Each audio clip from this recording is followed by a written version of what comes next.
Live from the chicken wing capital of the world, Buffalo, New York. You're listening to the Childcare Bridge podcast, your source for the best tips, tools, and tactics on how to market and grow your childcare center, ensuring total domination. Total domination. This is the Childcare Bridge, and this is your host, Michael Tasner.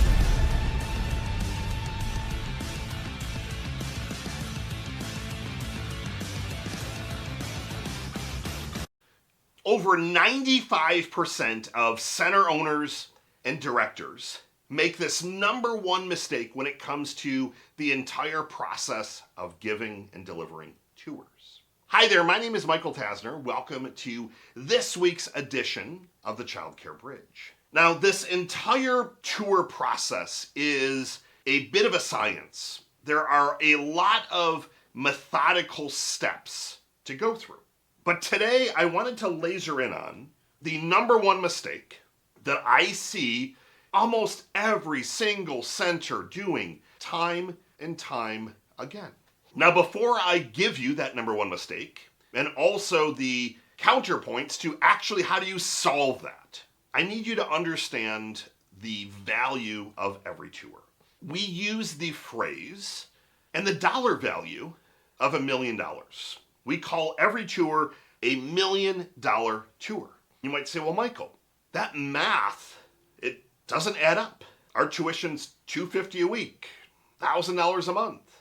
Even on the highest end that I've ever seen and worked with was roughly $1,250 a week, give or take $5,000 a month. That's a center out in San Francisco. Even that math, so $50,000 a year, even that, you're still a ways away from $1 million. So how does this math actually start to shake out? And it's very, very simple. Let's use the simple number of $250 a week for a full-time equivalent. Now, I get it. Before you're like, well, Michael, my tuition's this, or I only charge $200 a week, or $150, which is absolutely insane in this day and age. The lesson, the framework, the methodology, the way of thinking still is the exact same.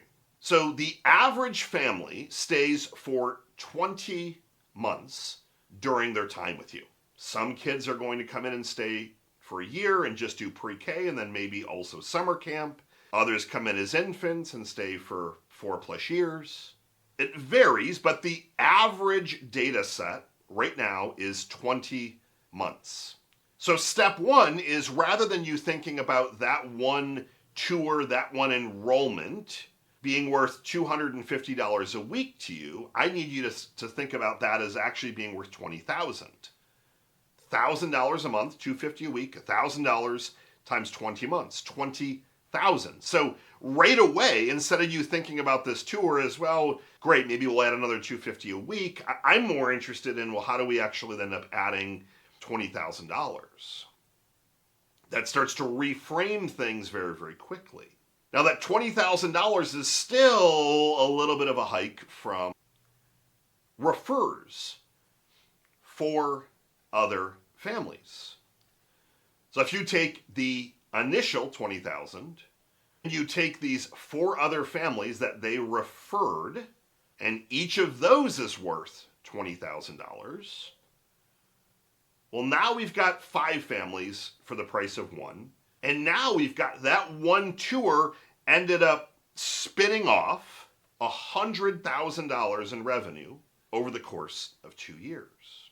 And if you think about it that way, and then understand that those 4 families that just came in are going to refer 4 more families each, and those families are going to refer people, and those families are going to refer people, that one tour could end up resulting in hundreds of potential enrollments.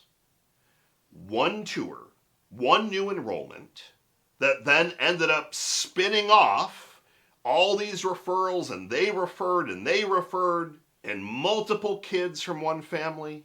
And now all of a sudden that one tour ended up driving you over $1 million in tuition over several years.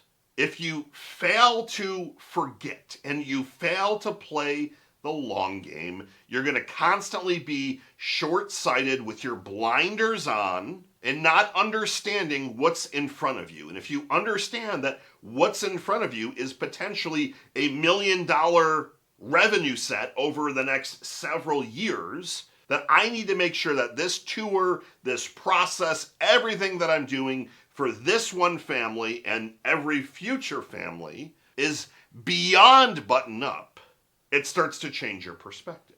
Starts to change how you value each of these tours. That's step one. If I can't get you to understand and learn that these tours are literally worth their weight in gold, and I don't care if they're not ready to enroll right now. I don't care if they're pregnant and they're going to be delivering the baby in 4 months, but they wanted to come and you're like, oh, geez, like now I'm wasting an hour. Well, what if that infant then ends up coming to your center, stays for 4 years? Well, that now is worth $40,000, that one family. So just because they're not ready to sign a check right now and enroll because they literally haven't delivered the baby, you need to pause and start to think about the long game. Every single time I ask a center owner, what is your number one way for getting business? They tell me referrals and word of mouth. Now, word of mouth and referrals, it's not a marketing strategy. The reason it's not a marketing strategy is because you cannot control it. Marketing strategies are tactics that I can put in place, I can measure it, and I can control it. So our job then is to make sure that you're getting as many tours as you possibly can, and then your team knocks it out of the park. You wow families with your curriculum and the teachers and the family atmosphere and your culture, and then the rest is history. But it all starts from that one tour.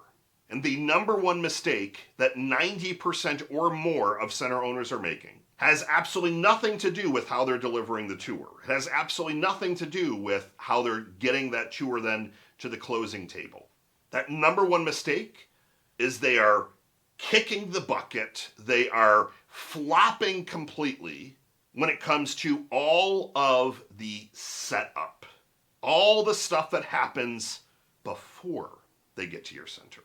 Pause and think about that for a second. What's all the setup? The setup starts with how that first conversation went, the types of content and information that your team was able to pull out of that potential enrollment. That's going to be personal to them so that you can relay that to the director and the team that's doing the tour and personalize and customize the tour. The setup stuff is also all about what is the flow of your tour? What are the checklists? What is your cleaning protocol before tours? How are you notifying all the team that there's a tour coming, giving them the information so they have their names and they can then interact personally? But more so, how are you warming up that potential family so that when they walk in the door, they're already pre-sold or they're already like on the 5 or 10 yard line? What do we have to do there? We have to put together nurturing emails, text messages, additional phone calls, videos from the teachers, a video from the director. Hey, this is Michael over at ABC Childcare. I'm so thrilled you're going to be coming in for a tour today. I just wanted to welcome you. In this email, you're going to get all of the pre-tour instructions from where to park, how to enter our building, who to ask for, and I'm also including a bunch of additional context points about our center so that you can kind of fully understand and also have some other questions to ask. I've also included a list of the top 20 questions that we believe every family should be asking. Think about that. When you look at the families, like where are those friction points? They pull into your, I can tell you the friction points that I had. I have 4 kids myself. I also secret shop hundreds and hundreds of tours every year. I've had 2 centers that have told me where to park, given me very specific instructions. We're located on this road. Are you clear where that is? Okay, great. So just so you know, when you get here, you're going to do this. There's going to be a specific parking spot that says for tours only. And you guys are the only tour in the morning. So there are 2 spots in case your spouse has to drive separately from you. So you're going to park in those spots. If for some reason someone else is parked in that spot, you're going to park over here. and we'll make sure that you're taken care of. When you enter the door, you're going to ring the doorbell, but you're also going to show your ID. We only need one of your two IDs initially, so you're going to show that to the camera. And you're going to meet Sarah, our receptionist, and Sarah will get you signed in. She'll check the other ID. We want to confirm that you are who you say you are. We take safety and security extremely high here. And while we've never had an issue in our 20 plus years of operating, we want to make sure that we're continuing to do things and to deter people from trying to do something. So think about that versus just, we'll see you at 10 o'clock tomorrow. Think about putting some stuff in the mail. And I'm not talking to give your enrollment paperwork that they need to sign in the mail. I'm talking about kind of a shock and awe kit that over delivers, that showcases why your center is the best center, and testimonials and case studies and answering all those frequently asked questions, like all of that stuff. Think about all that. How can you nail the pre-setup from that initial conversation so that you're pulling things out of them that are not surface level? So you fully start to understand what their real concerns are. What are their real objections? And you start to seed those, and then they move on to a drip email sequence that has videos. They get some text messages. They get a personalized phone call from ideally the person giving the tour. They get a video that seems personalized. We can use AI and have a little sign that has their name on it, for example. But you think about every little detail so that that tour experience is an absolute slam dunk. And when you nail all of the setup, when you show them that you have a serious center, that preparedness is one of the biggest things for you, that you don't mess around with safety, that every duck is essentially in a row, it warms them up so that they're not coming in with their guard up. The opposite side is people come in stressed. I couldn't find a parking spot. It was chaotic here. I didn't know if I'd go to this door or that door. It was just chaotic. So think about the energy of a family that has that versus a family that everything goes extremely well. Here's a cell phone number. If you have any questions before the tour, this is the number you're going to use.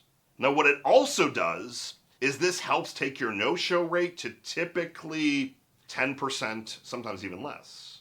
A lot of centers that we work with have a 30, even 40% no-show rate. So if all of a sudden more people are showing up from your tours just by getting all of these things done, your numbers will improve without even improving your tour and the closing process and the special offers and all of that, just by nailing the setup and all of that pre-work. Focus your attention there, nail down all the setup, all the pre-tour protocols before you move on to anything else. Promise you can take this one to the bank. Next week, we're going to talk about the second biggest mistake that you're making with your tours and what you can do to correct it. Michael Tasner signing off. Good morning, good afternoon, and good night.